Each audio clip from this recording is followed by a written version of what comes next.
ওই 5 নম্বর টেবিলে পানি দে। আরে আমেনা, তুমি চলে আইছ? কেমন আছো? আসসালামু আলাইকুম চাচা। ভালো কেমনে থাকি চাচা? ও চাচা, আপনার দোকানে আমার পোলাটার একটা কাম দিবেন। আপনি তো জানেন ওর বাপে মরে গেছে। এই পথটা আমার অনেক কষ্ট হয় চাচা, চলতে পারি না। এক বেলা খাইলে আরেক বেলা না খাইয়া থাকতে হয়। আপনার দোকানে আমার পোলাটার একটা কাম দেন না চাচা, তাহলে আমাকে অনেক উপকার হয়।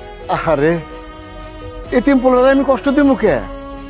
ওরে আমি আমার হোটেলে রেখে দিমু, ওর আমি পড়াশোনা করামু, আর মাস শেষে 5,000 টাকা বেতন দিমু। চলবো তো? আচ্ছা চাচা, চলবো।